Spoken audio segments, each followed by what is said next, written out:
happy people, and welcome to Lost in the Pages, where we just love books. I'm SJ, your friendly neighborhood bookworm. It's currently about negative 100 degrees outside, but we are making do. So let's talk about some books.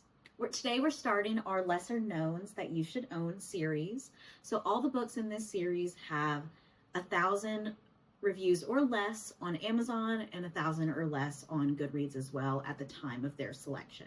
So let's get into the book. The first book I read for this series is called Bruised Sole by Graham Parker and Robert Parker. Graham, the narrator, makes it clear that his brother Robert is the author in the family and is serving as a sort of credited ghostwriter in this memoir.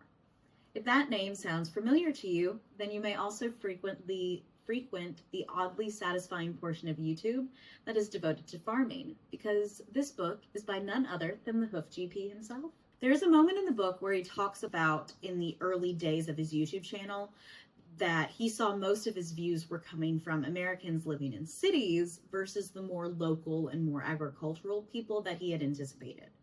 Now, I'm definitely one of those Americans living in cities.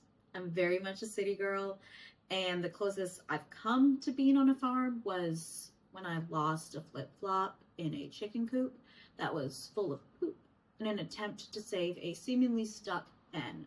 The hen was fine. My shoe, unfortunately, was never the same. But watching the Hoof GP is probably the closest I will ever get to an actual farm, and I'm perfectly okay with that. Hoof GP, aka Graham Parker, is a hoof trimmer based out of Scotland. His YouTube channel is composed of hoof trimming, which is the absolutely mesmerizing process of trimming cows' feet. He also has more vlog type content with his family and gorgeous views of the Scottish countryside. He has the most soothing Scottish accent. I could honestly listen to him talk about cows or anything really all day. He always seems to be jovial with lots of jokes, lots of teasing his brother-in-law who works with him, and lots of kind words for the anxious cattle. Because, like Temple Grandin, famed animal behaviorist, said, we got to give those animals a decent life. And it's clear through Parker's book and through his YouTube channel that he genuinely cares about these animals and does all that he can to help give them a better life. But like most of us, his life is not all sunshine and rainbows. His memoir is a wild ride from start to finish. His signature humor and good heart are evident throughout, but you get to read how hard he has fought, not only to be alive. I mean, seriously, the amount of injuries that this man has endured is insane, but to still be a good person at the end of the day. Like most people on social media, Graham's life on the Hoof GP is tailored to show the more positive moments, but he doesn't shy away from this. He owns it. And this is one of the main reasons this memoir feels so honest and so authentic. The mistakes made in his life, and by his own admission there are many, are never shied away from. He confronts them all in the book head on. And you can't help but root for somebody like that, to be impressed with their honesty and resilience in the face of difficulty. I've read several memoirs that have touched me. I'm Glad My Mom Died by Jeanette McCurdy is one that stands out.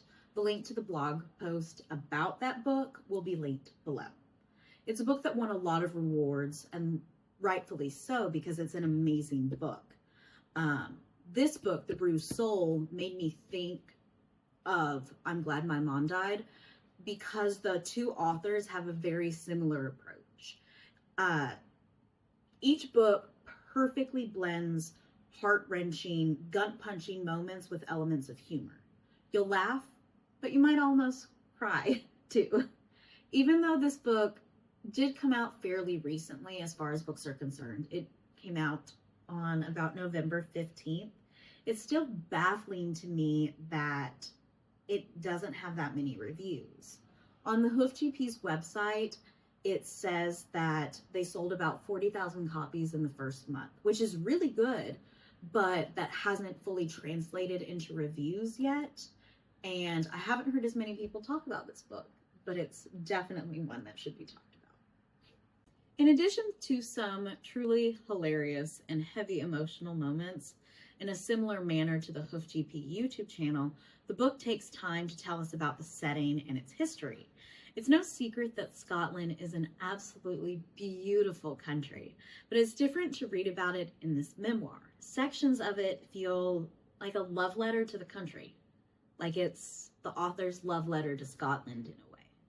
Even my favorite Scottish lady, Nessie, is mentioned, as well as the fact that apparently the first mention of her, or a creature like her, was by a man who used his servant as bait. Does Nessie have a taste for human flesh that I have never known about? I need answers, Graham. Another thing that I never knew about Scottish culture was the concept of blackening. This is when you kidnap a soon-to-be bride or groom, strip them to their underwear, and cover them in gross things like cow manure. And I thought my college's tradition of taking them and throwing them into a very shallow creek filled with rocks in the middle of winter was bad. I had to Google this cultural practice after reading about it, and there are lots of pictures of people doing this on the internet. I mean, the people that it has pictures of are still clothed, but yes, it looks just as disgusting as I pictured it. What's funny though, is that most of the articles about it don't mention the stripping the people to their underwear part of it. That was in the author's experience, which brings up the whole subject of cultural practices evolving and varying slightly by region, which is absolutely fascinating.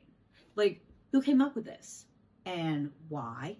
When? What's the meaning behind all of it? Is it still the same as the meaning we ascribe to it today? I'm probably going to end up on a very long Googling rabbit hole after this.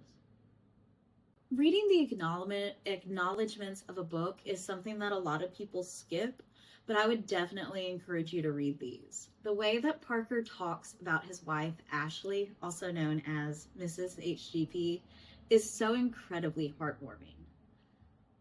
Another really important aspect of this book is the way that the author talks about mental illness. As someone who also struggles with mental illness, the way that Graham talks about his mental health struggles and how his medication has helped him is very encouraging. It really helps you not to feel alone, because you aren't, and this memoir is proof of that. Well, that's all I have for you this week. Thank you for being here with me today and talking about books. If you like books, consider sticking around. I upload every Friday. And as always, you can follow me on all the socials whose links are in the description below. If you have a book recommendation, let me know in the comments or shoot me an email. I'm going to go read now. Bye. While our author turns the page, why don't you scroll the page? Like, subscribe, comment, and hit that notification bell. Thank you.